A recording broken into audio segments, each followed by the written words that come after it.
If you work in university maintenance, Granger considers you an MVP because your playbook ensures your arena is always ready for tip-off.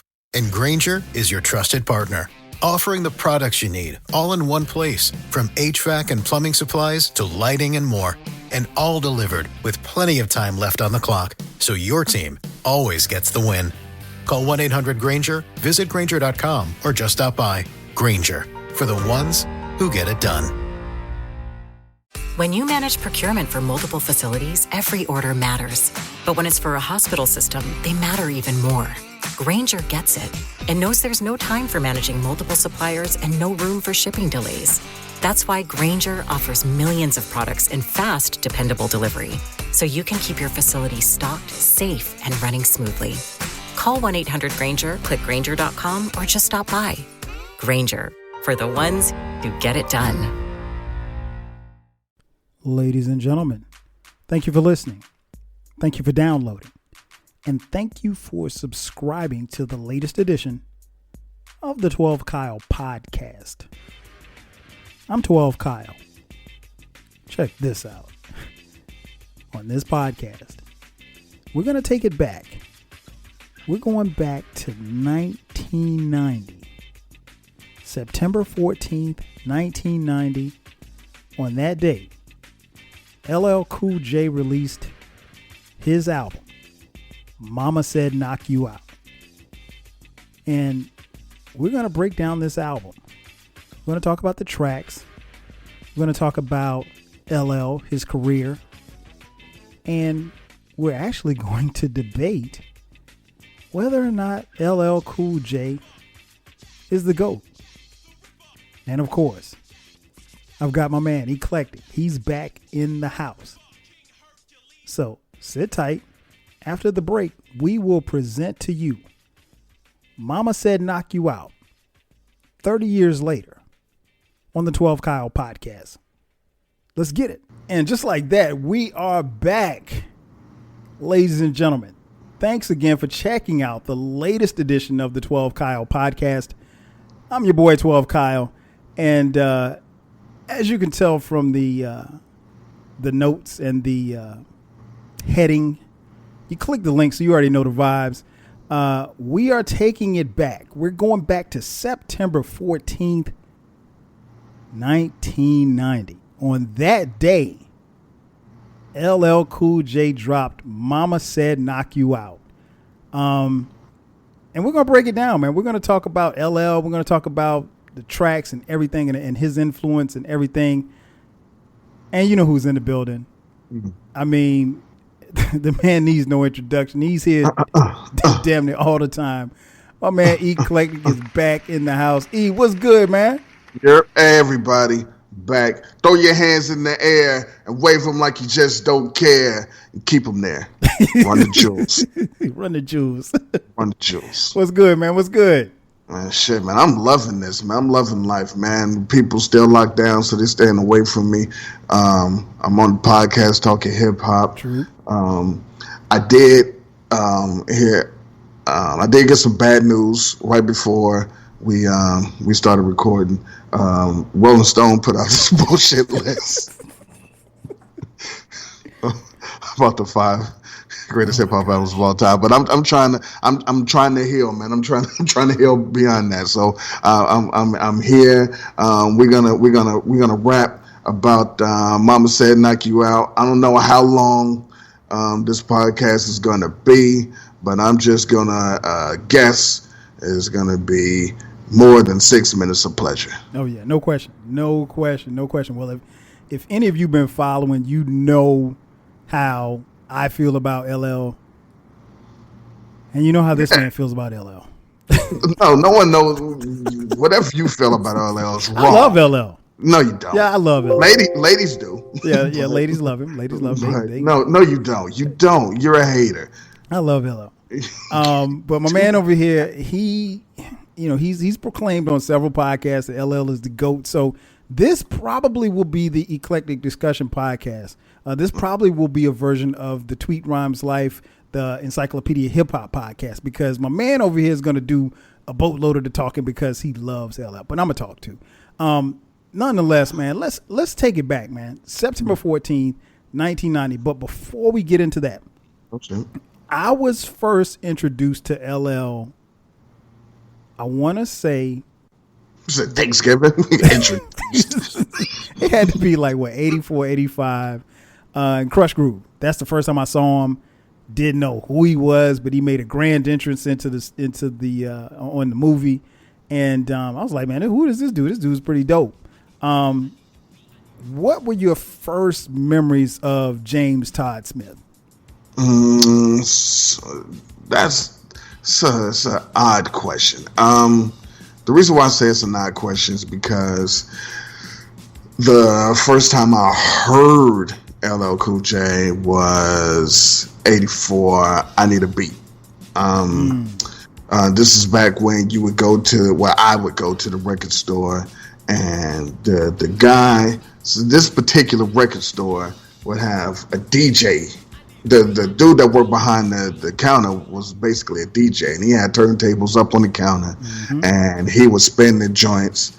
But if you gave him $10, he'd make you a tape of all the new joints that came out. And so, and this is in the 80s. This is 84.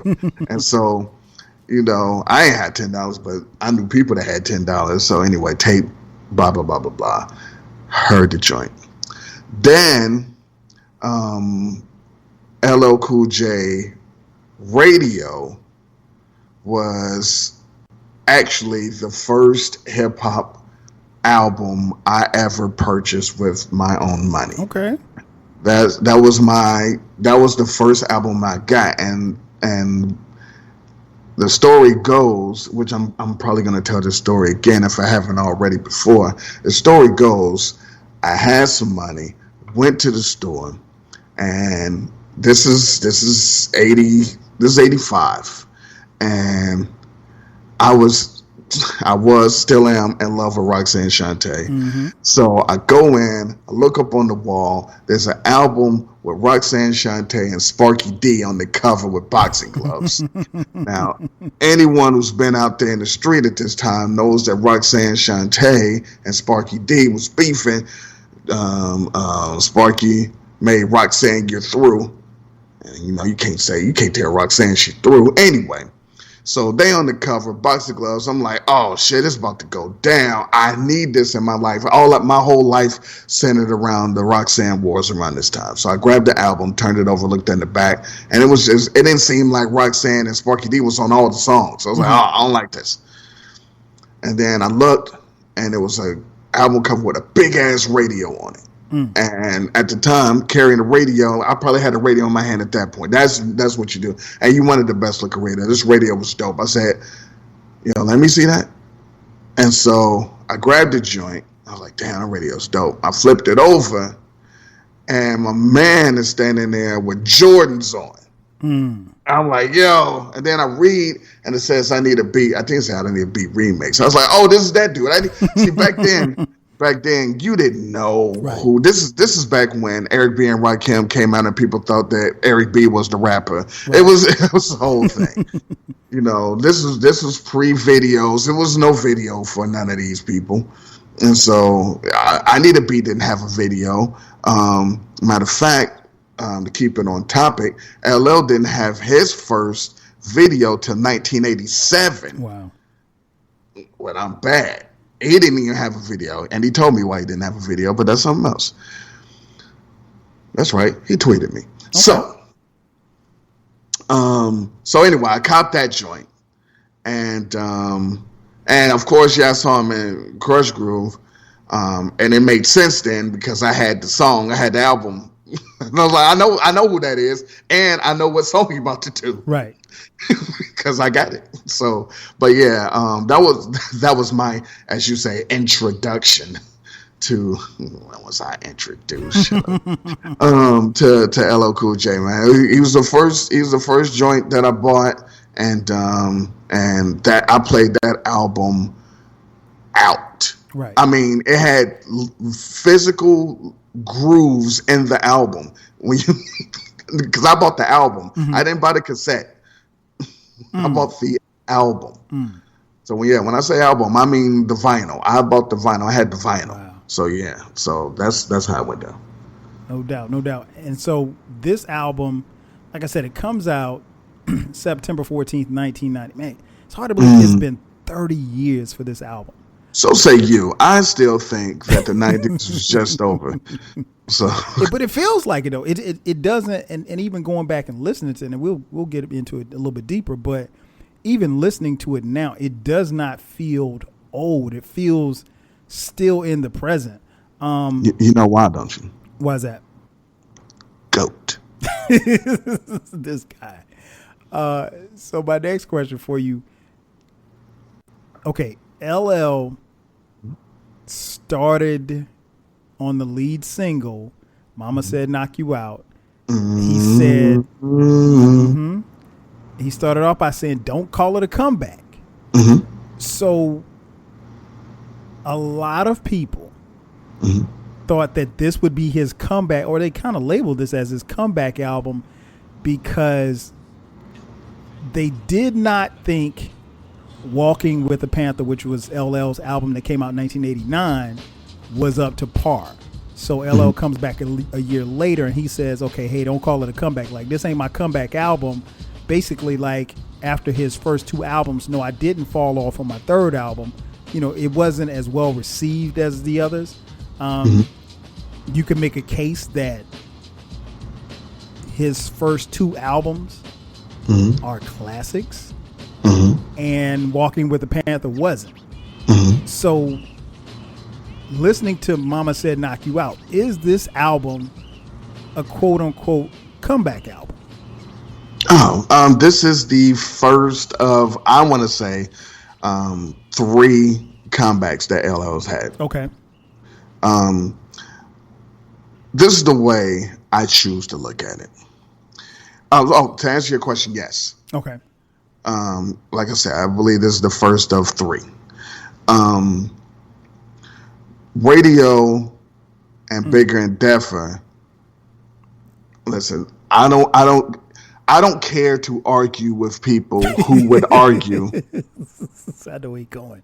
that they are not classics. I don't care to argue with those people. I would just listen and nod. Because it's not worth your time. No. And I'm right. So when Walking with the Panther came out, which I liked, but I recognize what I recognize. It was off this is the way I choose to look at it. Bigger and Deffer had I Need Love. Right. I Need Love crossed over in a way that no one could have possibly imagined. And it didn't and the thing is, it didn't cross over like Walk This Way crossed over, where it was clearly an intention on crossing over. They did an arrow. They said, "No, here, come on, we want y'all as an audience too." Dude just made a song, and it just blew up. And it wasn't like, oh, he had 2 love songs on radio on his first album, right? So it's not like, oh, look what. No, that song just happened to blow. So once that happened, and he became super sex symbol guy, most of Walking with a Panther was dedicated to women. And then while that was happening, he still had some lingering disses out there. Yes. And people took that as an opportunity, like, oh shit, he ain't paying no attention. He on the women, let's get him.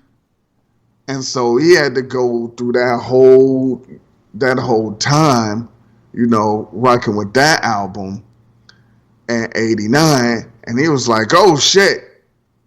And he came back in 1990, because you got to think about it. Radio came out in '85. He took 2 years off, and '87 gave you Bigger and Deffer. Yep. Took 2 years off and gave you Walking with a Panther. And people started being like, yo, like, no, I'll be back in a few months. And he was back. He came back in September of 1990. Like, nah. Here I come. Yeah, I come. Here it is. So if you really want to look at it, it all makes sense when I break it down like that. People's like, nah, he done went soft. He's on the women. He's like, oh no, hold on, here I come. I'm not gonna wait 2 more years. Right, Here I come. he came, and to your point, and I want to kind of illustrate this to people who, particularly those who may or may not have been around at that time, or a younger generation. The standard that E just broke down. Yeah, you would drop an album, and then your next album wouldn't come out for another 2, maybe 3 years. Yeah, because you were trying to make good music. You also need a break. Yeah. Not only do you need a break, but you're like, yo, let me not just write some shit and be like, nah, here. You want to make sure it's good. Mm-hmm. You might want to go do some shows, perform, make some money, and maybe do a couple of verses live just to see what the reception is. But yeah, I'm gonna put that on the next album. Because also you got to understand, at this point in time, there's no internet, so you could go do a show in Poughkeepsie, do 3 verses of Mama Said Knock You Out, and unless you was in that show, you never heard it. And the people that was at that show couldn't go online like, yo, LL just had some wild. No, and they don't know what the name of the song is, so it was just gone. It was just what it is. He could have did the whole album in South Carolina, but nobody in Charleston would know. Right, exactly. So yeah.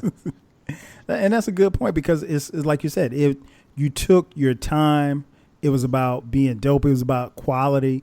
And I think, given the fact that he did not wait another 2 years after Walking with the Panther, so I will agree with you to answer the question. I think it was a comeback album, but I didn't think Walking with the Panther was that bad. Me neither. I liked it. I thought of it. I don't know if maybe it's just because I was a fan, but even going back and listening to it now, it's some stuff on there that I'm like, okay, I can kind of see where people, but I don't. It was some stuff I thought that at the time, but still, I was like, it's a solid album. Exactly, because it was like 18 fans. tracks. Exactly, we were fans, and I think part of the issue with Walking with the Panther was that it wasn't radio or Bigger and Deffer, so it was gonna come up short anyway, any way you slice it. So I think that was, and I mean that happens. That type of thing happens. But this album, man, this album, like I said, comes out September 14th, 1990. I have a story about when I first heard it. And you and I talked about it. I'm gonna touch on it a little bit, but I want to hear your version of. Do you remember where you were, or when you got it, or maybe like the first time that or the first couple of runs, your first experience listening to this album? I did not purchase it when it came out. Okay. I copped it from someone. I was in high school. I copped it from someone, and I cut school to listen to it. Oh wow! I went home. Oh shit! I went home and threw it in the stereo. I was like, nah, I gotta go listen to it. And does your mom know that you cut school to listen? No. What was the point of cutting school if you're gonna tell your mother? She didn't catch me until months later. So, that also happened. But I remember looking at the cover like, man, I don't want to see this. And then, because truth be told, I was not a huge fan of the title track. Really?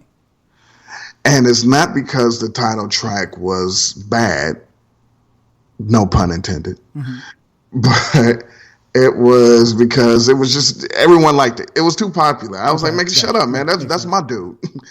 I knew him first. Shut up. First. Nah, remember he was whack when he made Two Different Worlds. Shut up. So, but first hearing it, I mean, it was just like, wow, he's back. Jack the Ripper's back. Yeah. I was like, this is incredible. It was nothing. It was no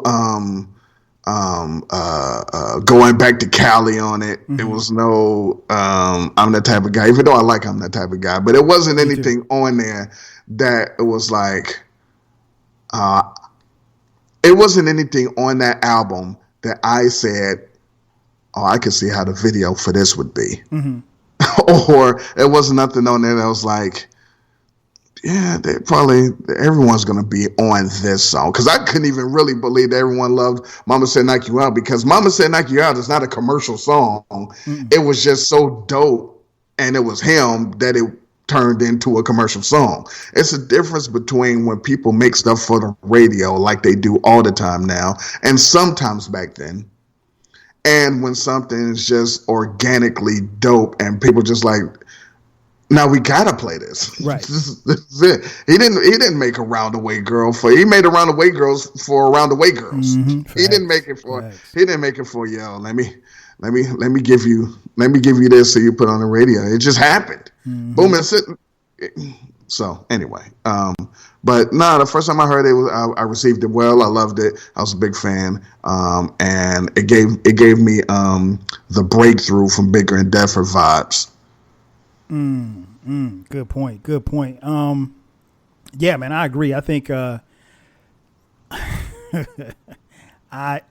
bought the tape when it came out, and we talked about this on the college podcast that we did on yours. My first listens, I was actually on a recruiting trip. I played football in high school and eventually ended up playing football in college, and me and three of my other high school teammates, we went on a recruiting visit. Now, I'm from Florence, South Carolina. We went on a recruiting visit to Fayetteville State University. It's a small historically black college in Fayetteville, North Carolina. It's maybe about an hour and a half from Florence, right? So we get in the car, we get in my man's car, and we're riding. And I was like, yo, put this LL in. So I put the LL in. And that was my first listen, just ride with my teammates. And I was blown away. I was just like, yo. I remember not saying like he was back because I didn't think he like fell off. So I never thought like LL's back. But, you know, I just remember that weekend, man, we played that tape all weekend long. I had a little cassette player, a little Walkman headset. So when we were on the campus at Fayetteville State, you know, during this recruiting process, you know, I remember having my headphones with me. One of the reasons why I took to that album, one, because it was a great album, but also I needed that album to distract me from Fayetteville State University.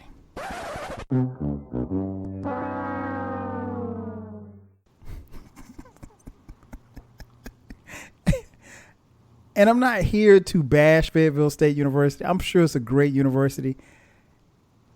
It just wasn't the school for me.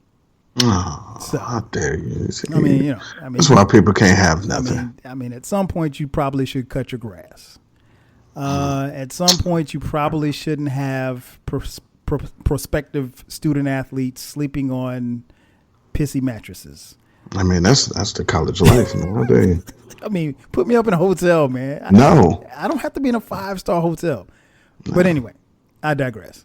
Shout out to Fayetteville State. Shout out to all my HBCUs. Anyway, so I didn't go to Fayetteville State, but that tape kept me sane throughout the weekend. And I played it all weekend. And I just remember getting home and I was just like calling my boys like, yo, this LL is crazy. And this album always resonated, man. I think one of the things that stood out to me was, you know, not just his work with Marley Marl, who produced, you know, the album, but he was, like you said, there was nothing that was contrived for radio. A Roundaway Girl was for the Roundaway Girls. It wasn't like you could look back at, you know, like you said, Walking with the Panther, or maybe even some of the earlier stuff and say, okay, well, I can understand that maybe they had this in mind for this to go to radio, or this to cross over. None of this stuff. I mean, like there's no radio tracks on this album. It's a street album, and you get rhyming ass LL Cool J. And I think at that particular time, hip hop was shifting, and LL wanted people to he wanted to remind people that one, yeah, he was a sex symbol because I mean you see the cover. But he was still rhyming ass James Todd Smith from Queens. And that's one of the things that stood out to me about this album, man. Yeah.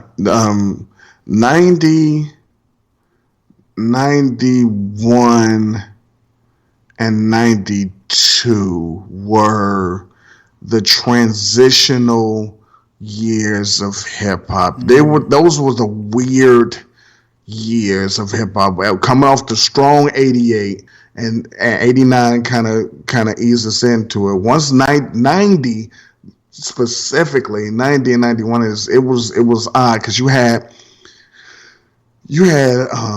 genres and subgenres of hip hop and waves clashing and all mixed together. It wasn't just one, we on this and this and this. It was a lot of this. I mean, the same time that Mama Said Knock You Out came out, G-Rap had Wanted Dead or Alive, but also People's Instinctive came out, but also X-Clan came out, but also Short Dogs in the House came out, but also Edutainment by KRS-One came out, but also Sex Packets. So it was all it was a weird time.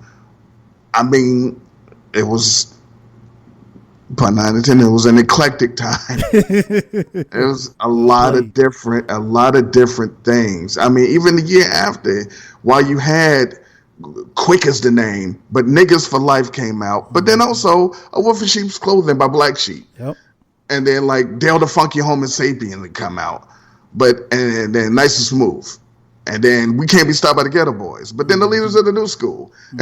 And then Peaceful Journey by Heavy D shows up. It was just a weird time. And so LL coming out, dropping this album, showing people, yo, I'm dope in any era. Right. Whatever era you got, I got it. So, and the other thing, which is crazy, and this is again, this is GOAT status stuff right here. This guy, because he dropped this joint. What you say? September 14th, 1990. At this point, he's been rapping for 6 years. Yes. 6. It doesn't feel like it though. So, I mean, Jesus Christ, man. What are we doing, man? And he's like 22. Right. Man, come on, man. He's already a grizzled vet in 1990. Mm-hmm. This is his 4th album in 1990. Come on. And he sounds just as hungry as he did on the first album. If not hungrier, because his grandmother said something to him. You stupid. I tell you what, man, this is a great place to take a quick commercial break. We'll hear from LL. And on the other side of the break, man, we're going to talk about this album. We'll break down the tracks. So sit tight. Me and E will be back. You are listening to the 12 Kyle Podcast. We'll be back in just a second.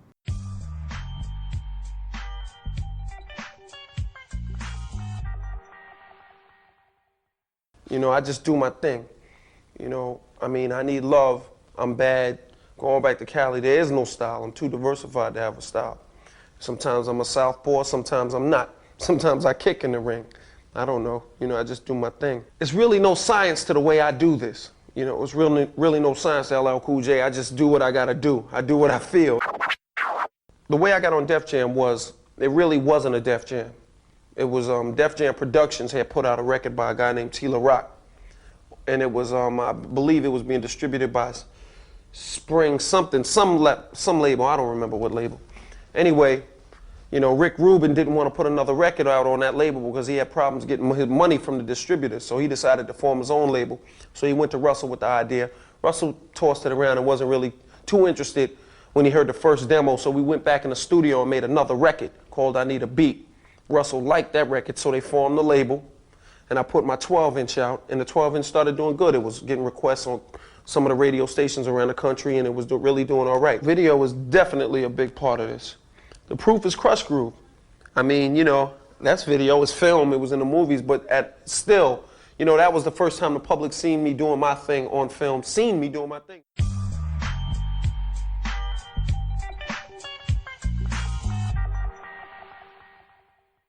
You know, I just do my thing.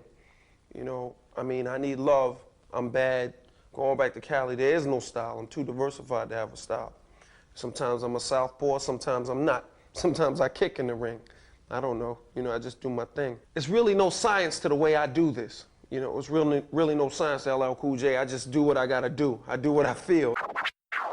The way I got on Def Jam was, it really wasn't a Def Jam. It was Def Jam Productions had put out a record by a guy named T. La Rock. And it was, I believe it was being distributed by Spring something, some label, I don't remember what label. Anyway, you know, Rick Rubin didn't want to put another record out on that label because he had problems getting his money from the distributors, so he decided to form his own label. So he went to Russell with the idea.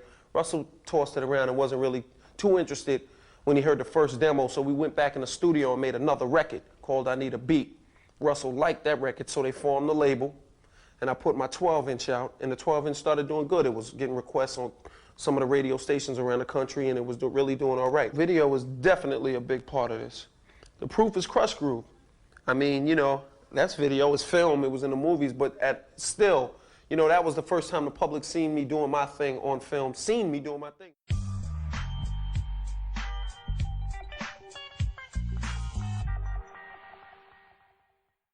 And we are back. Once again, it's your boy 12 Kyle.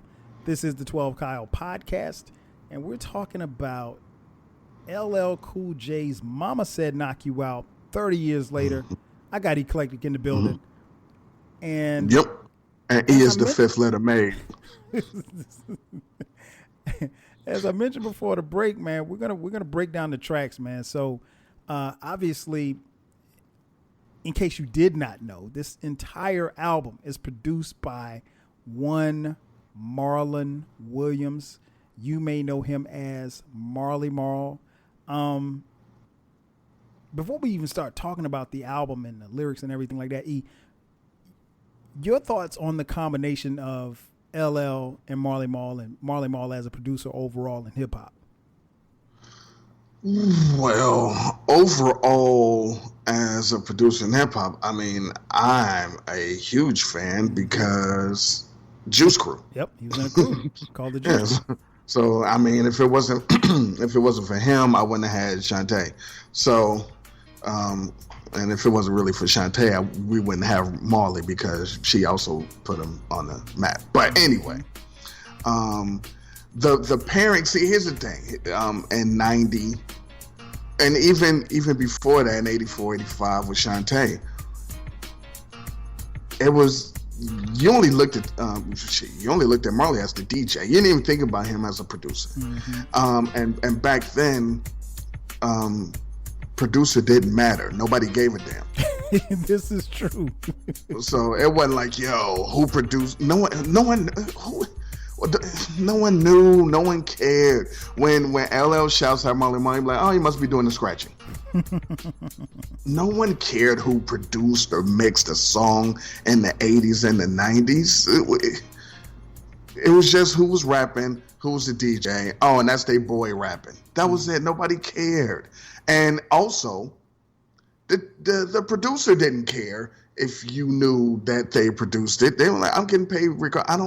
That's not, no one, the ego wasn't there for that. So, to tell you the honest truth, I didn't think anything at the time.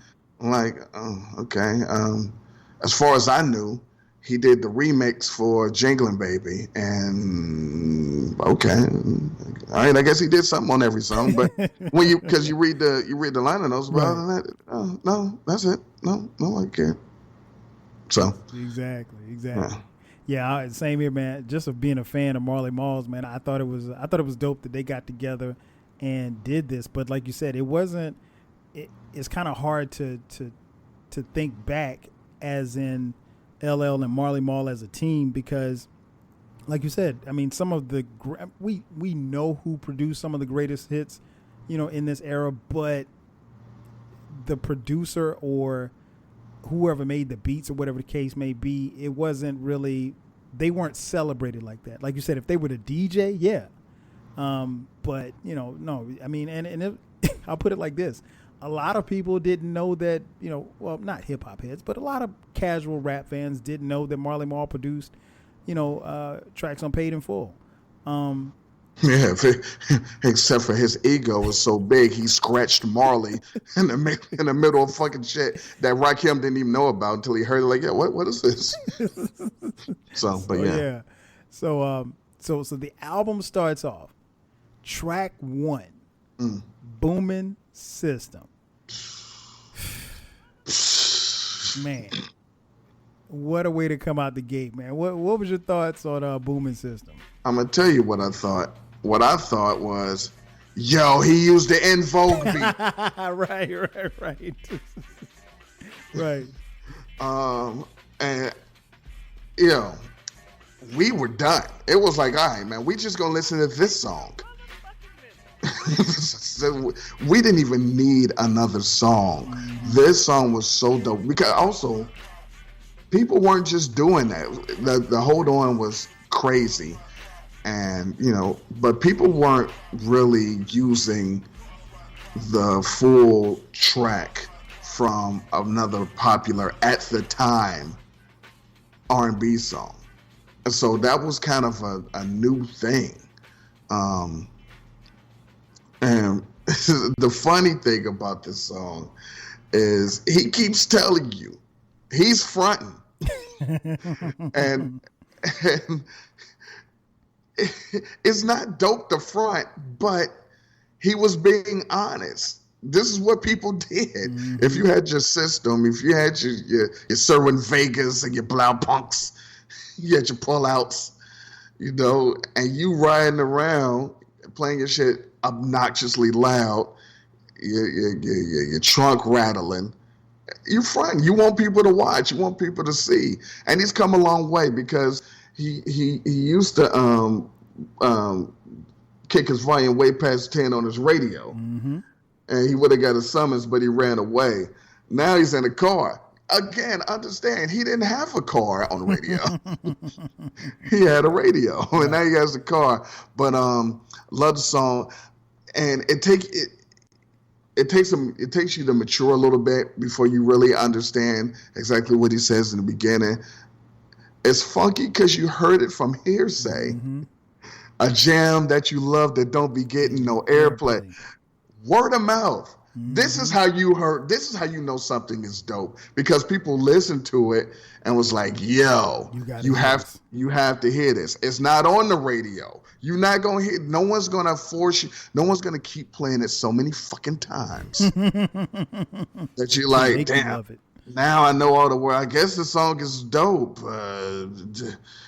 But no, you heard it from hearsay. It's on the radio, man. And it's so dope. You just want to drive around and bump it so everybody can hear it and see he's fronting. He wants attention when he's riding by, and the girls be on his jock because his systems fly. So he's giving you a ode to the car system, just the way he gave you an ode to the radio. Mm-hmm. He's giving you an anthem for riding, and whatever was hot in the streets, he was giving it to you. People don't think about it that way, but that's what he's doing. He first gave you the radio, now he's giving you the car stereo. GOAT. This dude.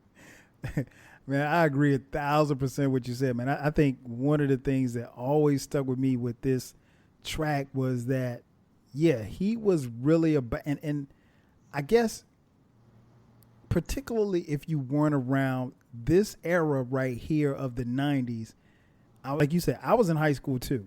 So it was really about your cars and your system. If you had a system, whatever you were playing in your car, you were bumping. Now I had access to a car, but I wasn't playing a whole bunch of loud music in my mama's Nissan Sentra. But yeah, you wanted to have your trunk rattling, and a song like this, like you said, first of all, the En Vogue sample or whatever like that from Hold On, and I mean, he wasn't biting. I mean, nobody never said, well, LL, you bit En Vogue. Nah, this shit was banged, because at that particular time, you really didn't have rappers using R&B samples or anything like that. And that really didn't even feel like an R&B sample, really. But, yeah, man, I love this track, man. This is one of those joints that never gets old. It always takes me back to 1990. and how I felt about, just riding around. And I remember when he starts spelling out the words. Man, come on. The first time I heard, I was like, he misspelled something. Damn sure don't spell chilling. I had to listen. I had to rewind it, man. And I think that was one of the things that made me love this album, was that for those of you who are younger, there was a thing called the rewind button. And when somebody said something that was dope, you had to go to the rewind button and hit rewind and hear it again. And there's a lot of rewinds on this album. I'll just put it like that. Man, and because I know you want to go to the next thing. Go ahead. But unless you had the single, you didn't know what they censored. Nope. Not at all. Not at all. They tell me don't drink and drive or say, what is this? Pass the Heineken and mind your business. Roll up a fat one and pass it around. Lay back, hypnotized to the funky sound. Hey, man. LL's been on beer and weed since inception, but he's so smooth with it. He said it in Rock the Bells on radio, but nobody peeped it. Nope. If you go back and listen to Rock the Bells, when they start scratching, he said, what do you know? Earl rolls the weed. I go to the store and get old gold. So all you crappy looking nappy headed girls get back, because there's a 10 to 1 chance that you might get smacked. But people don't know what he said inside that scratching unless you really listen. He said, Earl rolls the weed and I go to the store and get old gold. And now he's past the Heineken. Mind your business. And what's weird was, like, I'm pretty sure at that particular, again, I was in high school. I didn't drink. So I didn't know what a Heineken was. I knew what that was, but it was just, I didn't know what roll up a fat one was. Roll up a fat one and pass it around. The only reason why I knew that was because of the Cheech and Chong movies. Of course. And then we get to track 2. Around the Way Girl. Shout out to Big Les in the video. That is, well, yeah, I mean, the song and the video are just out of here. That, I can't. The white girl in the suspenders. I mean, the overalls. Oh. She was, I don't even like white girls. She was cute, though. She was cute. Like you said, Big Les. Oh, my gosh. Big Les looks so good in that video. The beginning of the video with the fucking tryouts. Yes. I wanted a round the way girl. You gave me what? Round the way souffle. I want a round the way souffle. Oh man. All right. Sorry. Go ahead. No, you're good. Man, this song, man, I love it, man. What were your thoughts on Around the Way Girl, man? Love the sample. The sample reminded me. Listen, all right. I'm showing my age again. But if you're a hip hop fan and you've heard Waterbed Kev, come on, come for freak time, baby. So the sample's crazy, and literally what he was fucking describing were the women we all wanted and saw. Also, let it be known. Let it be known then. I had to put that in there. All right. Nah, I hate that guy. But back then, it was all right being at the bus stop. Who cares? Yeah, I'm trying to get somewhere. You weren't a scrub. You weren't ridiculed. Nah, I'm saying that. So much so, hey, I'm going to do a song about the girl that I want that's standing at the bus stop. I'm going to do a song about her. I love the song. But yeah, everything he said, man. Honey-coated complexion using Kame. Who knew that years later Kame was going to be also a dope song? Rayon silk or maybe even denim. I love when you could rhyme about whatever the hell you wanted, and it didn't have to, depending on how you look at this. But he did a whole song about women, but it was an ode to him. he was propping them up. He was like, yo, these are man, I love you. He was like, man, he was like, I love all you women, man, all of you. Lisa, Angela, Pamela, and Renee. So, he didn't down nobody. Right. He didn't objectify me. He didn't say anything about putting nothing in him. He didn't say nothing about. He didn't have sex with him one time. Nope, his entire song. Not at all. Bigging him up. No, he didn't say nothing bitches, about no hoes, no nothing. He didn't say nothing about their breasts. He didn't say nothing about their ass. This was, this was one of those songs that, particularly as it got more and more airplay, was that it was a song that was an ode to women that I think a lot of women, maybe women who didn't necessarily listen to rap or hip hop at the time, could pick up on. So like you could hear this on the radio in the car with your mom, and your mom be like, "Yo, who is this? Oh, is that the LL boy? Oh, he's good." Not cheap or petty. You're ready for loving. You're real independent. So your parents be bugging. Come on, man. Now you gotta say you petty. The name of the song is I'm Petty. Nah, man, come on, man. This shit's incredible, man. You could make a case that this is a top 10 hip hop song. You 100% can. And the main reason why you can say that, GOAT. So we moved to track 3. Yeah, because we just gotta let him roll, man. Because this is his show. Eat 'em up, L Chill. Man, listen.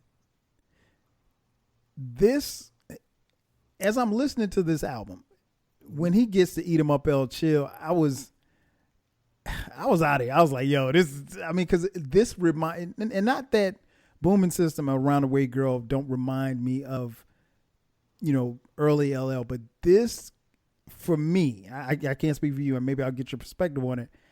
This took me back to like radio.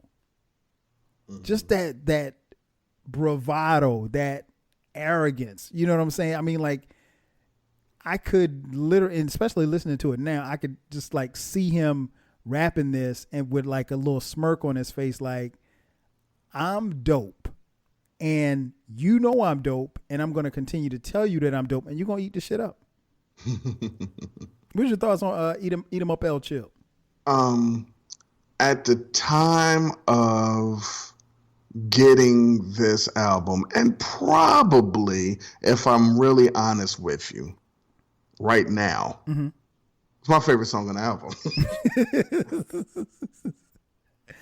When I heard, I was like, yo, this shit is crazy. It reminded me of Walking with the Panthers, Smoking Doping. And word. But the chill.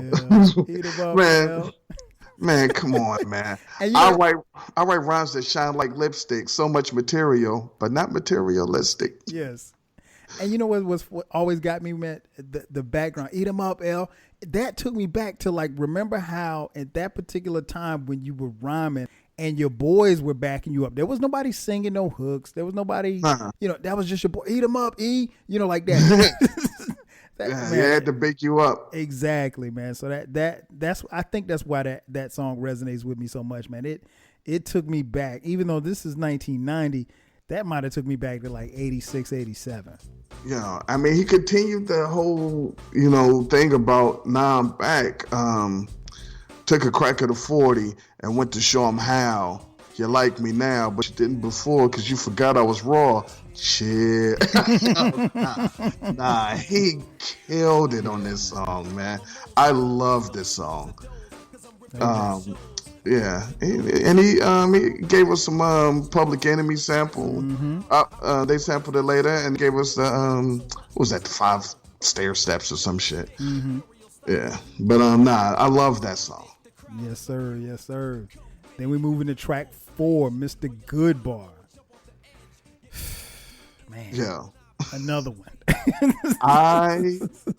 I've probably listened to this particular song more times than maybe, except for Eat 'em Up, there any song? I don't know, for some reason when I have, because I got this song on like multiple playlists, but Shuffle loves this song.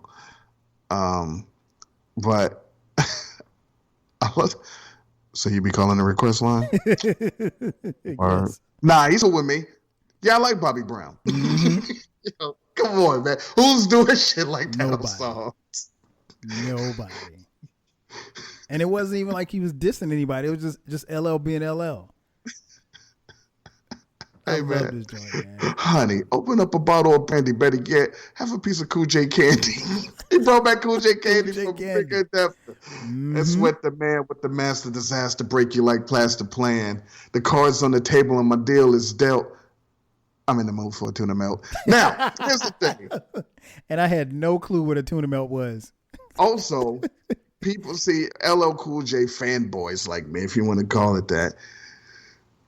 The cards on the table and the deal is dealt is a line from I Want You on radio. That's where that came from.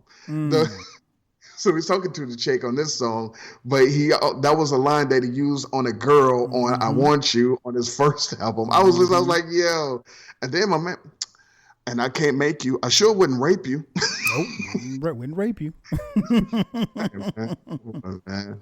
Come on. Yeah, man. And that was something, like you said, that's subtle.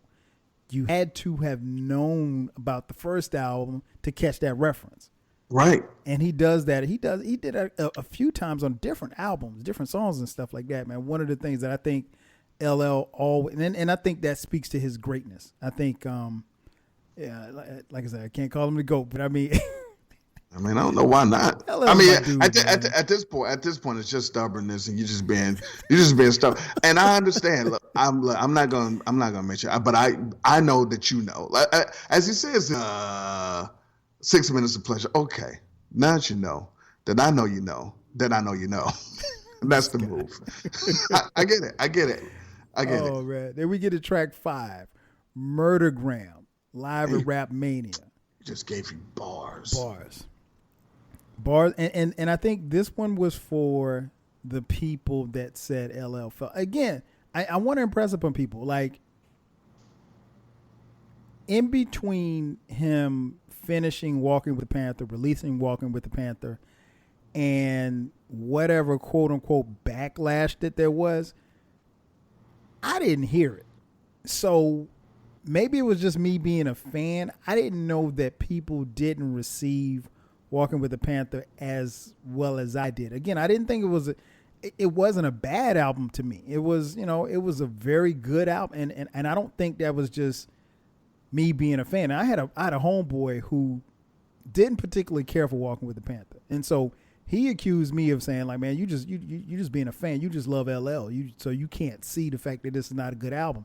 I didn't view it as such. I thought it was a good album. Is it as good as this album? Hell no, it's not. But I think a joint like Murdergram was a message that he wanted to send, like, yo, if you had any doubts that I could still rap, I'm gonna show you. This was his second of 3 or 4 shots at Kool Moe Dee on this particular song. The first one was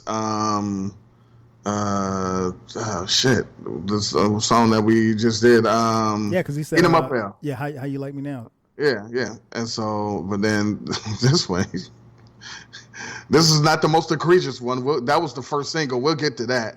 But the Ripper's back and you can't escape because one of my records will sell more than your whole tape.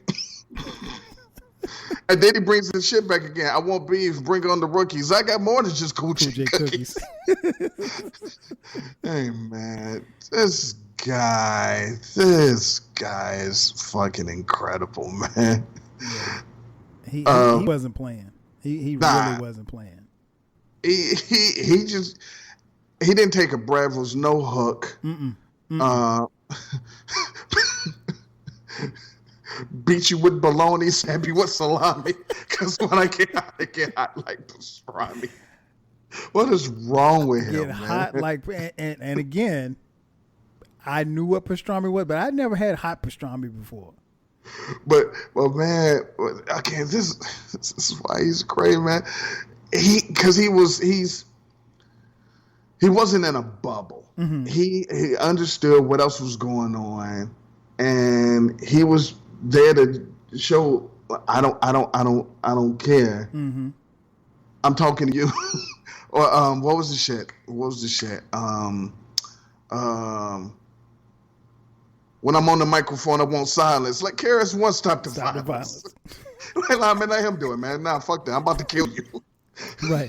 This is what I'm here for. I'm here to lyrically murder you. Yeah, man, I love that joint. And again, we're 5 tracks in. No skips. At least not for me. Track 6, Cheesy Rat Blues. Listen. Speak on it.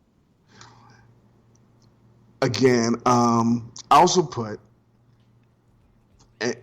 I can't give you props and put you in the upper echelon of my rankings if you cannot tell a story and do not have multiple dope story rhymes in your catalog. If you can't do that, I personally can't put you in the top 10, 15 of my rankings. So maybe that eliminates a lot of people's favorites, but that's what it is. Mm-hmm. And I also don't care if Brenda barely knows her name. I don't count that as a story. That was a good story. It was whack. But this riches to rags story right here is so funny. It's funny on multiple levels. One, at the time, I didn't know what Run the Jewels meant. Yeah, none of us did. But once I found out what Run the Jewels meant, I immediately remembered the first time I heard it and said, that is funny. Keep them there. Run the Jewels. Run the Jewels. That's funny. But this song... This song will be on the Encyclopedia Hip Hop podcast soon as I'm counting down story rhymes. Mm-hmm. This is one of the next ones coming up. But the song is about him not having any money anymore as a rapper. As him, not like he was like, no, if I didn't get paid, I'd be that nobody James. And him having money and didn't realize people was using them or was fake. Mm-hmm. So many things in this shit. My girl got a new man. I fixed his flat. So-called friends at the jewelry store told me, Todd, come back when you get off tour. Souped as hell. I really regret it. And then the only thing I got in my pocket is bad credit. What was my other shit? My tank was on E, and that means empty. That Twinkie looks good, so Mister, don't tempt me. I go to the park. They want a baseball bat me. I go to the mall. They throw my old tapes at me. I'm so horny, and every girl I know be like, he's so corny. Right. He kills me on this fucking song, man. He said he had to get a job putting tips on shoelaces and putting a hole in donuts because when you're broke, your middle name, so what? Man, you know, this song, man, just really, even looking back on it now, it made me think about, you know, like you said, it's a story rhyme, but was he writing from the perspective of like, okay, if y'all, like, he's making fun of people making fun of him falling off, and I think that's what I took from that, as you know, as I didn't get that back then, because again, the idea of LL not being on top in 1990 was absurd to me. But you know, if 1990 was, you know, at the time of this recording in 2020, you know, it'd be on all the blogs and all of Shade Room and, you know, LL's falling off and all this stuff like that. And so he would, in 2020, he would come out and address this in a rhyme. And right. But like you said, man, it goes back to storytelling, the ability to tell a good story and keep people engaged in what it is that you're saying, man. And I think, LL is from that. He's cut from that cloth and that era of you got to have a dope story rhyme, and this is one of them. And the shit is, it's about him. It's not like, let me just make some fictional shit up and just start rapping about it. It was like, nah, this if women like a man with a body, it's not mine, because they be walking past me like I'm a stop sign. He talking about him, like, talking nah, about himself. But you all built and muscular and shit. It don't matter. I ain't got no money. So, man, come on, man. Yeah, man. Cheesy Rap Blues. That was track number 6. Then we get to track 7, Farmers Boulevard, our anthem, featuring Big Money Grip, Bomb, and HIC. Man, what did you think about our What do you think about this one? I liked it. This is back when, again, kids, I'm only speaking to you for right now. There was a time when someone's album was coming out, no one asked who's on it. Right. No one asked who's the features. No one asked who are the producers. No one cared. No one asked, could I be on your album? No. The only people that were on your album were your friends. That's it. Because you knew them. They didn't email you their verse. You didn't do interviews and they say, yo, that was a great song. How'd that come together? How are you and such and such? Well, I've really never met him. But you just won a Grammy for the greatest song of all time. Yeah, I don't know that guy. So back then, if you had a crew, if you had like the Juice Crew, you had a posse, you had people that you knew, the native tongues, things like that. A lot of times you would have a posse cut and it would be typically one of the last songs on the album. So much so, the NWA, the last song on ATL, it was called the last song, the grand finale. They were always, it was always like the last song. And it were people that you knew. Now, if you didn't have a crew, a lot of times, you just get your boys. Yep. Like, hey, I grew up with them. He actually said it in the song. Well, Marley Marl did. Said, hey, let's get some of the MCs we used to kick it with back in the day. He's like, yeah, bet. let me introduce the song. And that's what he did. And not only did it let you give your boys some shine, because think about it. Say you grew up LL Cool J, and you used to rhyme with LL Cool J, and then LL Cool J becomes LL Cool J, right? And you still Mark. It's like, and like three, 4 albums in, you somewhere at the bar like, yes, my man. We used to like. Is he? Right. Like, no, we used to rhyme together. Oh, so you rhyme too? And so then he come back like, you could be like, nah, put on track 7. Yeah, that's me. I told you. I had 3 kids and I had to go fucking work at the steel mill. I don't know. I can't rap no more. He blew up. But nah, he was giving your man some shine and making them not feel all bitter. Like, wait a minute, hold on, man. You know what? You're right. We got a Marley track. Go ahead and rhyme. I got you. I'm going to put it on my album.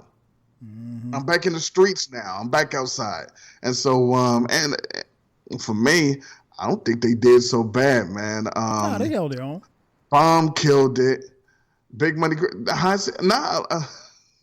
mean, for at the time and for what they were, I'm rolling. Yeah, no. This isn't a bad track at all. And I mean, like, it's a lot to get on a track with LL because, like you said, we don't know who these guys are. They're from his crew. But at this point, LL Cool J is 4 albums in, and I'm not going out on a limb by saying at this point in time he was the best rapper in the game. I don't think that's a stretch. It also wouldn't be a stretch to say at this time, and this is how you want to look at it, but at this time, he could have had any fucking body he wanted on this album. All he had to do was make a phone call. That's it. All he had to do was make a phone call. they would have came back like, nah, this is my man's. This is what we're gonna do, and those are the only people outside of Marley Marl on this album. That is so true. That is so true. And then we get the track 8, the title track, "Mama Said Knock You Out." This one was produced by Marley Marl and Bobby Irving. Again, we touched on a little earlier, man. Love this song. This song, I remember we just kept playing it over and over and over again, and it got on the radio. And then when you saw the video, I hated the video. I liked the video, man. What didn't you like about the video? It's like, I don't know, man. You know what I think it was? I'll tell you what I think it was. I think I wanted like a cheesy rap blues video. Okay. you know, I just wanted I wanted an Eat 'Em Up L video. Like this is you black and white. There's nothing to this video. But it was LL coming back. It's all right. It's okay. Nah, but I mean, come on. He's still passing the old goal, so it's cool, man. No doubt. Because of this song, so for people that don't know me, growing up listening to hip hop and stuff, I've been conditioned to.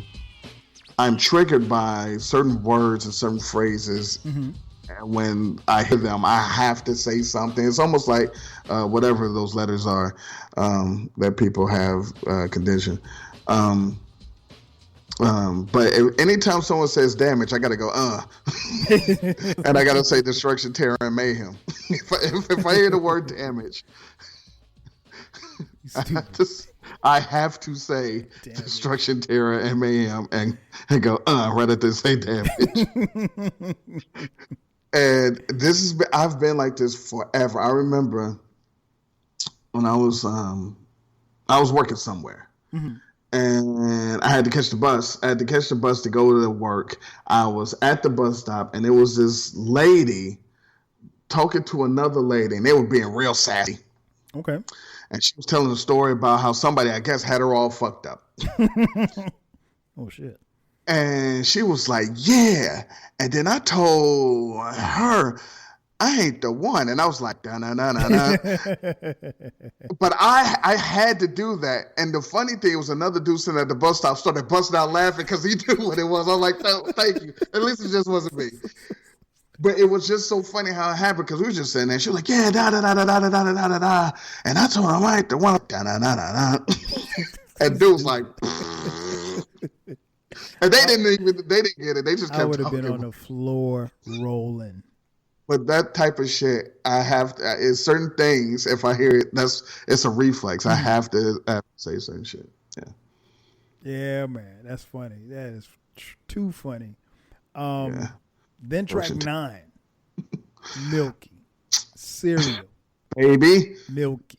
Cereal. Oh my gosh, I love this shit, man. LL breaks down Cereal. And you know, one of the things that I love about this song is that the fun that he has in this style of rhyme and this style of breaking stuff down, we don't have that anymore.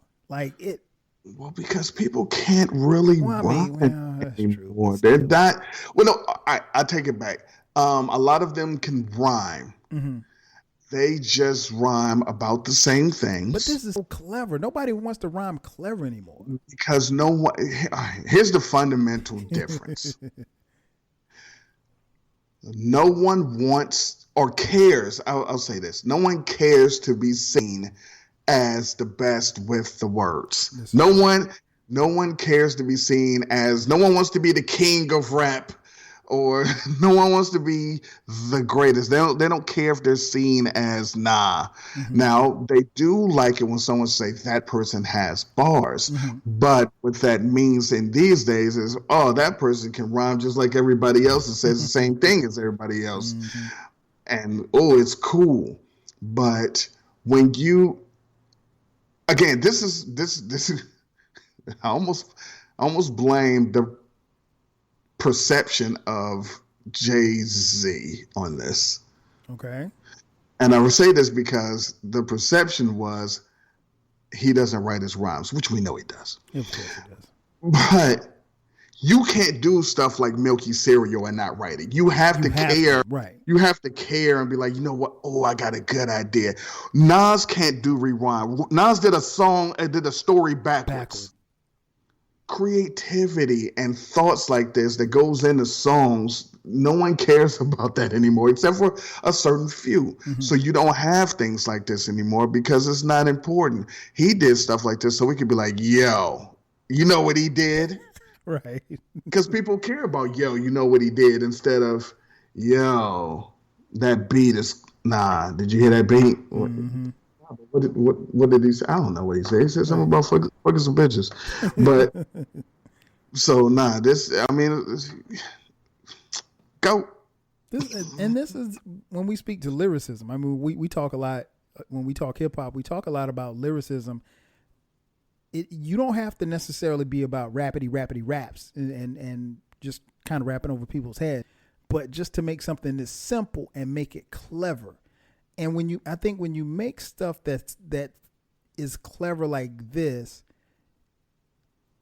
when you replay it years later, it's still as good, as entertaining as it was 30 years ago. I still get the same enjoyment out of this particular song. This is one of my favorite songs on the album. I still get the same enjoyment out of listening to this song as I did in 1990. And I think that's my daughter. So save your crooning. You better find another bowl of cereal to stick your spoon in. Milky cereal. Then there was Pebbles. Times was rough. She was turning tricks just to get a Cocoa Puff. Oh man, yeah, man. This is my joint. This is my joint right here. Then we moved to track 10, Jingling Baby, which Jingling Baby actually was on Walking with the Panther, but this is Jingling Baby remixed, but still jingling. But still jingling. Still jingling. Did you feel any kind of way about Jingling Baby being on Walking with the Panther and then the remix being on Mama Said Knock You Out? No, two different songs. So,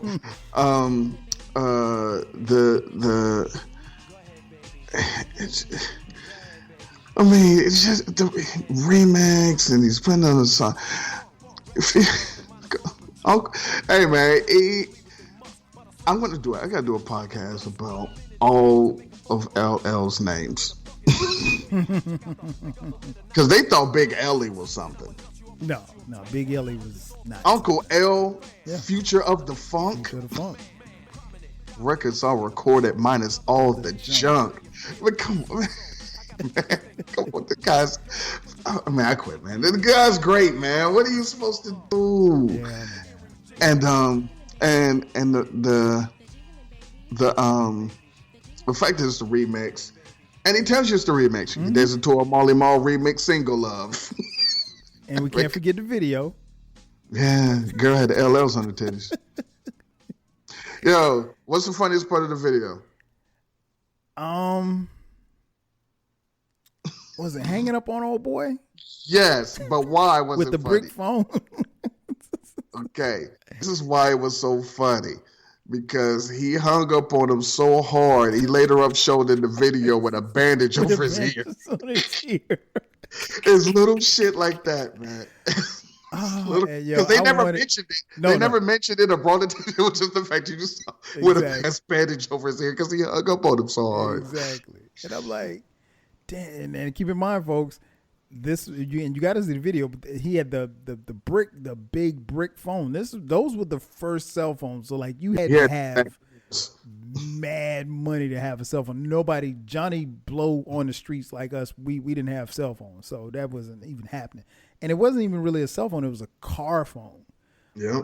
It was a car phone. It was, specifically for you and your car. But man, I remember watching that video, man. I always wanted me that same yellow hat that he had in the video, man. Yeah, he had the matching turtleneck. Mm-hmm. Yeah, it's my girl. This is my girlfriend on the song though. Who's that? I'm a legend. On top of that, I'm living. Now you look booty like that bitch, Miss Givens. Hey man, come on, man. I know she did. She just divorced Mike, man. But come on, man. Did he say bitch or bum? Depending on what version you had. Okay, yeah. My version said bum misgivings. Okay, wow. Never knew that. Yeah. Okay, I can understand why they would change it, why they freshen up a little bit. Okay.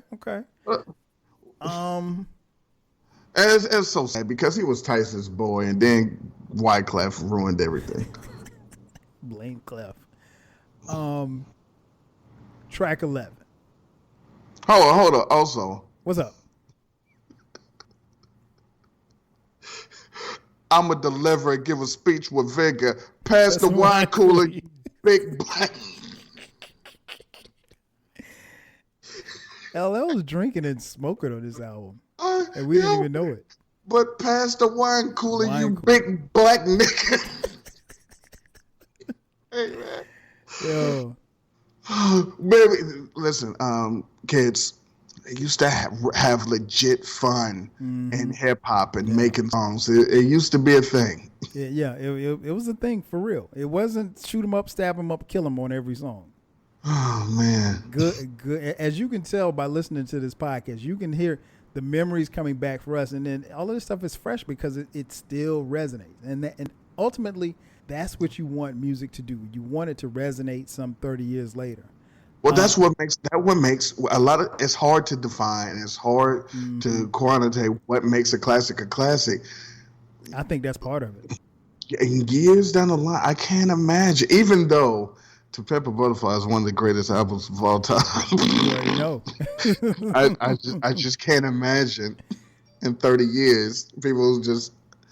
Hey, 30 years from now, Miseducation of Lauryn Hill, man. I'm telling you. So you was going to the next song? Zion. Jesus Christ. We talk about Zion. Zion doesn't even want to talk about Zion. Fucking Zion. Zion like Skip. Oh shit.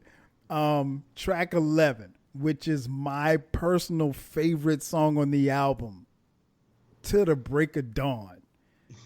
Bruh. This is hip hop to me.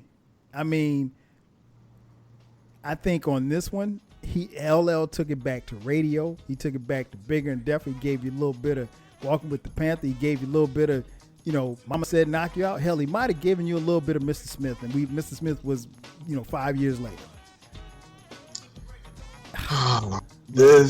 He gave it to him. He gave it to all of them. All of them. And he made it a single. People don't know, this was the first single. Yes. Mama Said Knock You Out wasn't. This was the first single that was released, yes. As I said at the top of the show, people thought shit was sweet. He was like, nah. Here. Say something. For those of you listening, this was actually a diss track. It might not sound like one. Oh no, it sounds like one. And this is a diss track, and he dissed 3 different rappers. Yep. Took it straight to him. Who got it? I don't even know who got it the worst. Kumo D might have got it the worst, but Hammer. Yeah, well, nah, I didn't get Mo D the worst. I think it went. He called Mo D a burnt up French fry. That wasn't cool. That wasn't cool, man. That wasn't cool. LL, were you referring to his darker shade? We don't appreciate that. I got to know that I had them Star Trek shades on. Says Star Trek shades. Said he had the nerve to, though.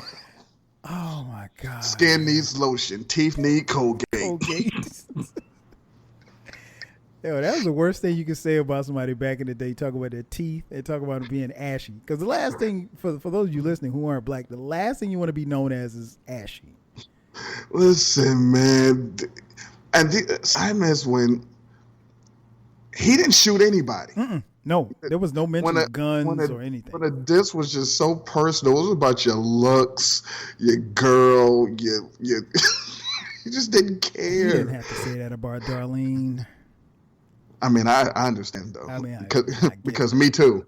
But Get rid of that yuck mouth smile, cause brother, you ain't got no style. Keep on. To the break of dawn. If it wasn't for that verse, we wouldn't have had the classic Cube song. Yeah, man. I mean, How you getting done without Vaseline? Without Vaseline. He put it in the song. He said that first. Yeah. So for those of you scoring at home, he disses Kool Mo D, who had Verse 1. Yeah, verse 1. Verse 2, he disses MC Hammer. Mm-hmm. And oh my God. Give me a lighter. Woof. Now you cut loose from that Jerry Curl juice. Cool J is back on the map. And when I see you, I'ma give you a slap. That's right, a little kick for that crap. Cause my old gym teacher ain't supposed to rap. I was on the floor when I heard that. Because my old gym teacher. Yeah, called a man an old gym teacher. Come on. It's still funny now, man. It is. It is. It is still funny to this day. And I mean, dissing Ice-T and his girl, because, you know, Ice-T's girlfriend, Darlene, at the time appeared on his album cover, half naked. Yeah. And Cool J, I mean, he pulled no punches. I mean, like, he went at Ice-T and his girl. Yeah. And then years later on I Shot You mentioned it. Yes, he did. What the fuck? I thought I conquered the world, crushed Bo D, Hammer, and Ice-T's girl. Hey, man. This go, man. All right, man. I'm done, man. What are we doing? Man. Why are we having these discussions, man? So, yeah. The continuity. For me, Till the Break of Dawn is my favorite track on the album. And that's saying a lot because I love this album. No, hold on. Before you go to the next song. No, go ahead. Ice-T, though. I can show you I'm immune to the romper room tunes, you little hip-hop raccoon. Called him a raccoon. Because he had the rat tail. And he looks like a raccoon. That was tough, man, because I still like Ice-T, but that was tough for me, man, because Ice-T was my guy, man. I was like, a brother with a perm deserves to get burned. Here's $5, catch a taxi cab, take your rhymes around the corner to the rap rehab. Keep on. To the break of dawn. No. And again, there's no reference of I'm gonna shoot you. There's no reference I'm gonna stab you. I'm not gonna, pull you, bang your nuts with a rusty screwdriver. None of that stuff is mentioned on this track. And he lyrically cuts up MC Hammer, Ice-T, and Kool Mo D. And didn't say their names technically once. No. He said, how they stand beside me, I'm cool. I freeze ICE. It was understood. You didn't have to. On your trail, and I'm going to cut that ponytail. You're disobedient with the wrong ingredients. All right, man. All right. Okay. Go ahead, man. Yeah, man. Love that joint. Love it. Then we move to track 12, 6 minutes of pleasure. Another banger, man. What'd you think about this one? I love this. I know people that didn't like this song. They didn't like the singing, but I was like, I loved it. I grew to like it. It wasn't one of my favorites, but I grew to like it a lot. I'm gonna tell you why I liked it off top, and a lot of it was that fucking shit I said earlier. Mm-hmm. That, okay, I know you know. So okay, now that you know, I know you know that I know you know. And that's the move. Like, wait a minute, what? What are you talking about? But I like that. I know why you're here. I ain't saying nothing. It just seemed, for some reason, I think I might have been seeing a chick or something at the time. And it was just like, I get just like when you don't want it, when you're around somebody and you don't want to say nothing. Mm-hmm. You won't have nothing to say to them. Mm-hmm. And even though that's not what this song is technically about, it was just that would be playing in my mind. Like, I ain't saying nothing. But dudes sang their asses off on that song too. Mm-hmm. Yeah, man. He dropped some shit in there though. I'm peeping your baby. I'm holding back. I'm not letting go because a fool doesn't have a shoulder to cry on. So give me a kiss You can surface whether you like a Mister or a Miss. Like, hey man, whatever. Whatever. This is 1990. Yeah, man. He was progressive. Yeah. Goat. Oh man. Then the next track 12, track 13, one that resonates to this day. Illegal Search. All right, now before you wax poetic about Illegal Search, I want you to understand and let the listeners realize something. Neither one of us groaned or moaned or got pissed off about shit, and we're on track 13. Yes. 13. Okay. 13.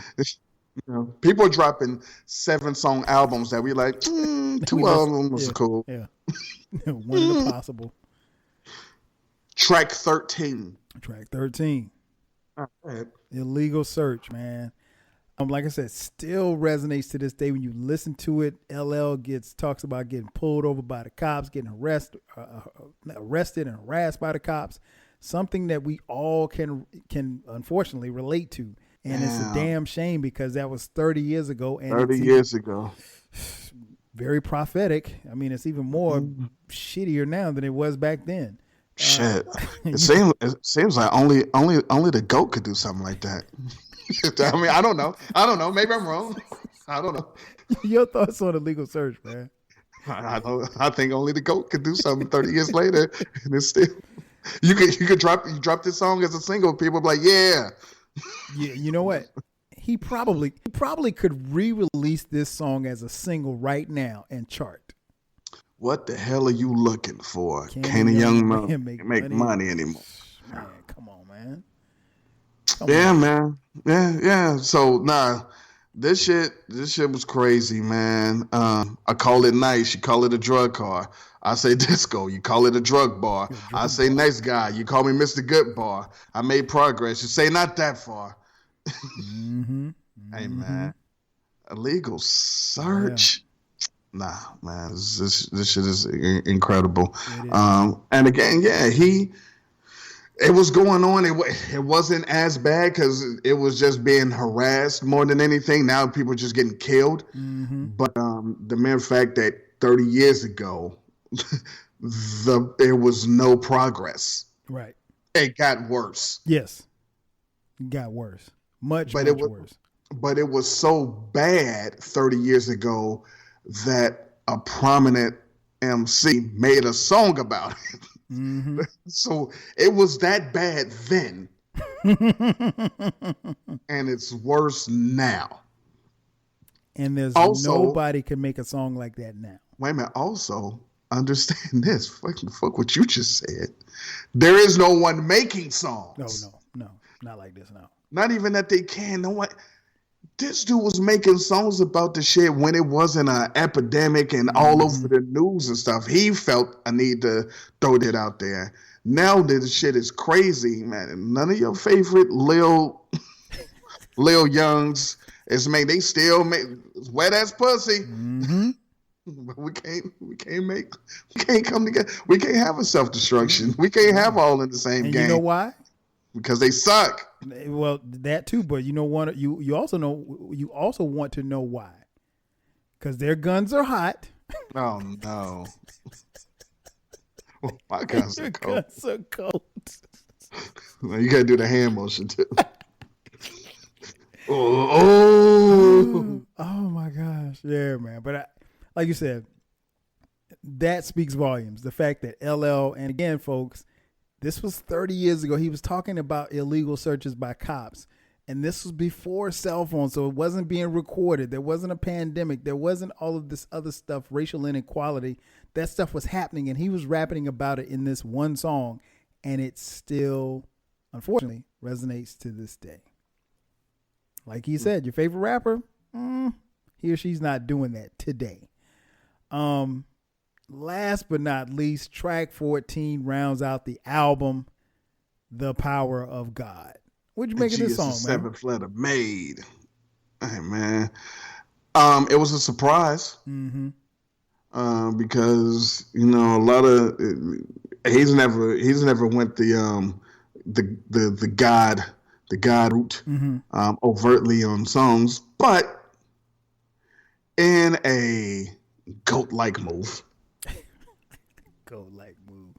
He made it a dope song. Mm-hmm. He did. I mean, listen, when you can go from calling somebody a hip hop raccoon to telling the cops, yo, chill, and then giving some people some uplifting spirituality, it's GOAT level shit, man. What are we supposed to do, man? What are we trying to do here, man? Hey, Just the seventh letter made, man. Come on, man. I will say this song, it surprised me. I enjoy it now more so than I did back then. But even back then, I don't think it was bad. I thought it was, it was a great way to end the album. But like you said, we had not heard or seen LL on that level as far as talking about any type of spirituality or, the God body, that type of mentality or anything like that. But again, he forms the rhymes in such a way that even 30 years later, it's not preachy. It's not, condescending. It's LL speaking to the people. People walk around with their minds in a daze. Never take the time to stop and give praise. You're lucky to live in this world, even the starving boys and girls. Man, because life is a gift in itself, and only certain people are blessed with good health. I'm Uncle L, but you can call me Todd, and I can feel the power of God. Come on. Just the seventh letter made. This dude, man. Come on, man. It's Uncle L, man. Yeah. What if he's not who is then? Who, as the kids say, after listening to him tell wise up, you little burnt up French fry. And then, like I said, go to the legal search. Then go to the power of God. Also, while shouting out Angela and Pamela and Renee, as the kids say, your favorite couldn't. Who could do this? Who but him? This is true. I just listen. If he's not, every time people tell me that he's not the GOAT, I ask, then who? Well, he's not the GOAT, but then who? Rakim is the GOAT, man. Rakim hasn't had a career past but that. The GOAT isn't measured by that. And you know what? He hasn't even had a dynamic album like this one. I will say this, and Name you and I have dynamic album. Name it. You and I have talked about it. Anybody? He's the greatest lyricist. Yeah, he's definitely that. He's definitely that. I think this dude. He's not. Go ahead. This dude, LL Cool J, man. Mm-hmm. You get no argument from me when you speak of GOAT status because. Your mother know who Rakim is? If you say, "Hey, Rakim," your grandmother know who Rakim is? Of course, man. No, they don't. She was right there for paid in full. No, they know who LL Cool J is. I mean, LL's only been on TV for 57 years. Oh man, because it's the GOAT. The people only want the GOAT around. Just saying. All right, man. Before we get out of here, is there a track? Because we went through 14 tracks, right? Mm-hmm. There was no mention of any skips. No. Is there a track on here that, not saying that you dislike, but a track that you would take off the album? I mean, if you want to make it if you want to clean it up and make it a tight, concise album, you could probably cut it you could probably take the last 3 songs off and stop it at To the Break of Dawn. Mm-hmm. Because that just sounds cool that the last song is To the Break of Dawn. Mm-hmm. But I like 6 Minutes of Pleasure, Legal Search, and the Power of God. So to answer your question, nah, not really. Because also what did not go said is this album was sequenced great. It started with the booming system, like, nah, we about to rock out, and it ended with some cool, mellow power guy and just chill out, and that's it. It hyped you up, and then it mellowed you out. And then it hyped you up again. Then it mellowed you out. Then it hyped you up again, and then it took you out. So it's like hype, boom system, round the way girl, chill, eat them up, you chilling, Mr. Good Bartender. Then Murdergram, you killing it. And Farmers Boulevard, Mama Said Knock You Out. Then you chilling again with Milky Cereal.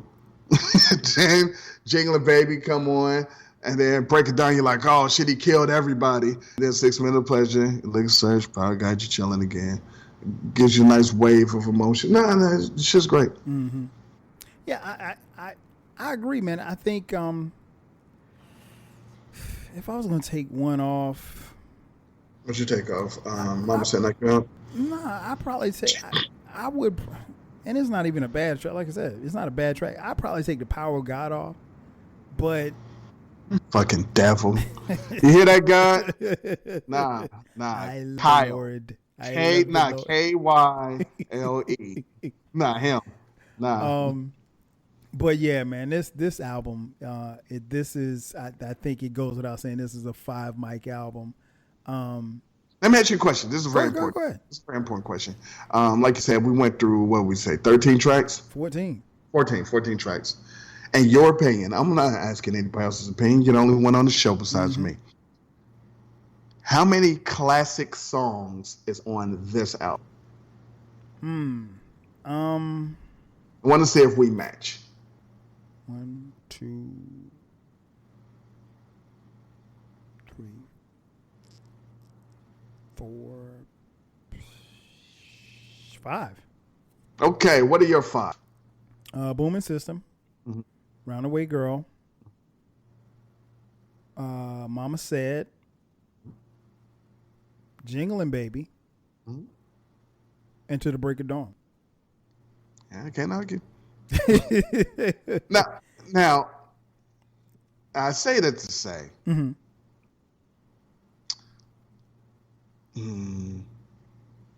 me see.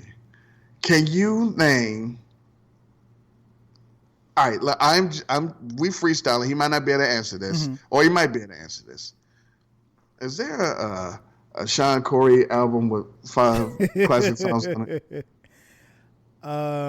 Off top of my head, Reasonable Doubt doesn't have 5 classic songs. And when we I didn't say good songs. I said classic. When songs. we say classic songs, we're talking about like iconic hip hop songs that are recognized. I.e., 30 years later, we're calling these still classic songs. No, Reasonable Doubt doesn't have that, and I don't think that's any knock to Reasonable Doubt, but I think I think part of it is one is LL's greatness in putting this album together, and then the other part is that the way that music was, you mentioned sequencing earlier, the way that music was constructed back then, you just had to put out dope shit. It wasn't like, because like I've spoken, ad nauseum about my disdain for Ain't No Nigga.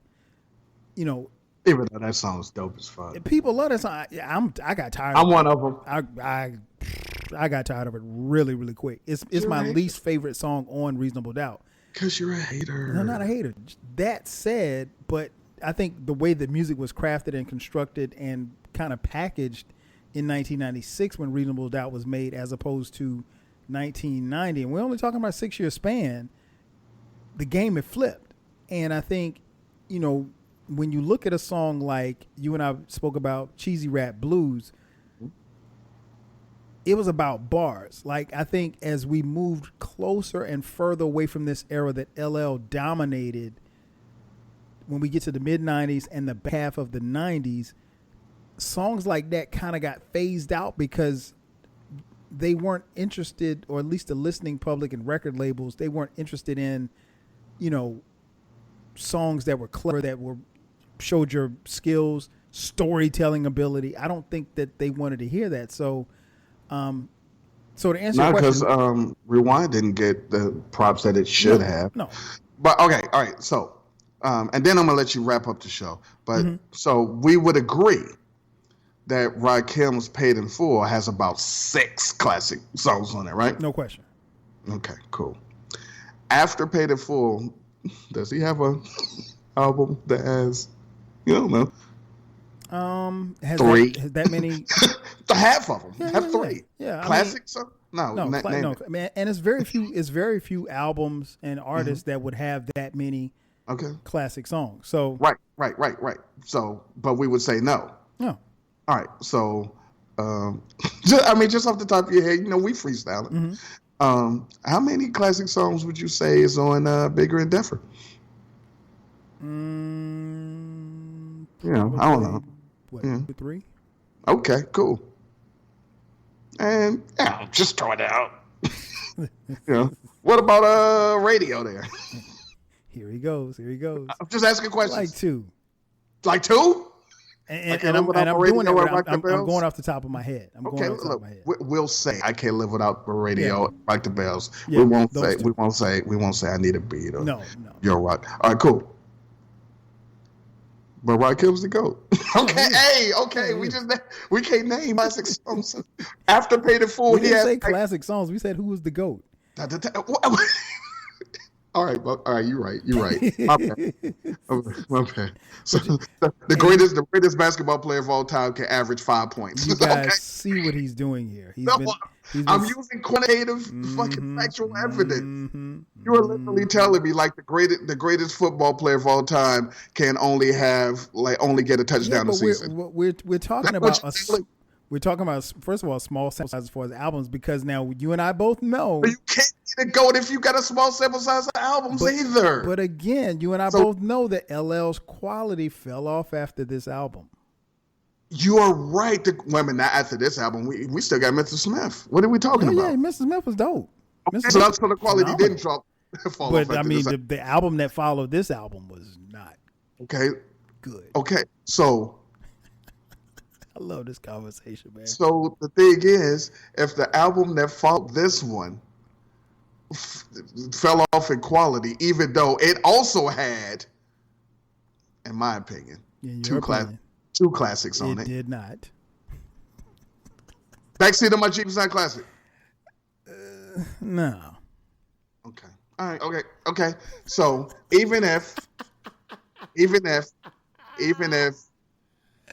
it did fall off after that, but then he came back with Mr. Smith, that's better than no albums at all.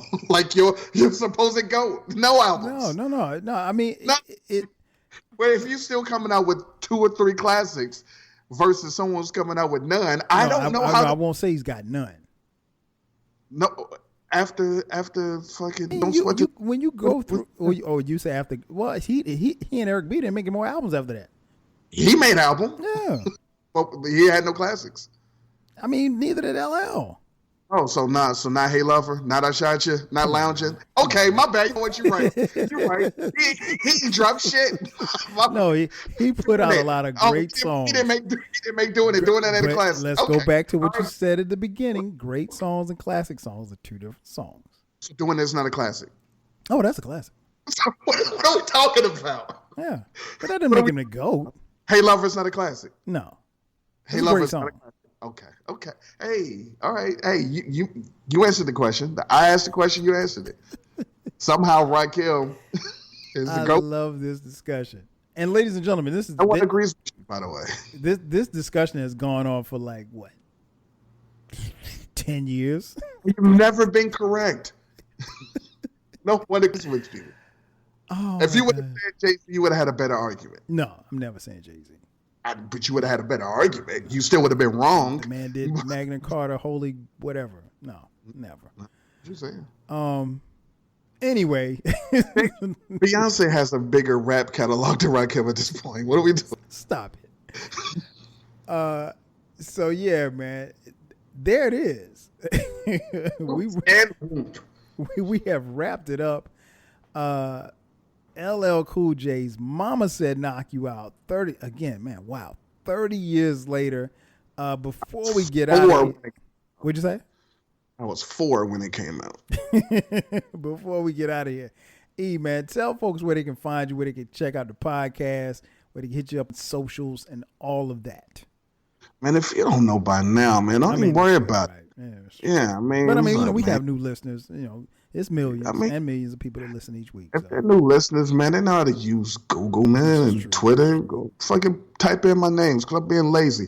I'm sorry. On Twitter.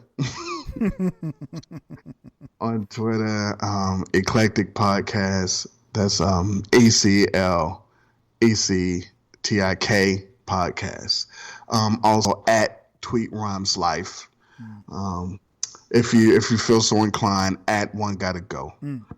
On Insta Slut. That's pretty much on what it is. on Insta Slut. What's my Insta Slut? At Eclectic. Encyclopedia Hip Hop Pod. And Eclectic Discussion Podcast. Yeah, thank you. Because you don't know. Man, I got too many. You got a lot of joints, man. And then I was gonna do one for the trip. Nah, I gotta relax, man. So, yeah, hit me up on all those. Follow on all those, so you don't have to remember no more. You'll just be following. Exactly. And I just dropped a new joint, so I got go ahead. Out. Yeah. Well, you guys been listening. You already know it's 12 Kyle Podcast on all social media platforms. Again, thanks for checking out the latest edition of the 12 Kyle Podcast. So for my man Eclectic, I'm your boy 12 Kyle. We'll catch you guys on the next go round. 5,000. Rah. Chill. Bring on the moles and hoes, don't snooze or doze, cause I'm ripping up shows. Hold your nose, dead bodies are around. I leave scratch marks under the tears of a clown. I write rhymes that shine like lipstick. So much material, but not materialistic. Imperial styles are used when the mic is lifted. The crowd is amused. Come with it if you feel you're full-fledged. Or yell Geronimo and jump off the edge. Your END is near when I appear. The stage is yours, but wait until the smoke clears. Rhyme sayer, and I'm here to lay a load. So watch a player when he's playing in player mode. Cause Uncle L's bad and you're soon to say. Cause I ripped the mic, I'm LL Cool J. Peace. If you work in university maintenance, Granger considers you an MVP because your playbook ensures your arena is always ready for tip-off. And Granger is your trusted partner, offering the products you need all in one place, from HVAC and plumbing supplies to lighting and more, and all delivered with plenty of time left on the clock, so your team always gets the win. Call 1-800-GRANGER, visit Granger.com, or just stop by. Granger, for the ones who get it done.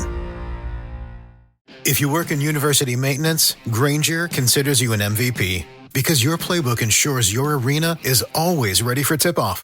And Granger is your trusted partner, offering the products you need all in one place, from HVAC and plumbing supplies to lighting and more, and all delivered with plenty of time left on the clock, so your team always gets the win. Call 1-800-GRANGER, visit Granger.com, or just stop by. Granger, for the ones who get it done.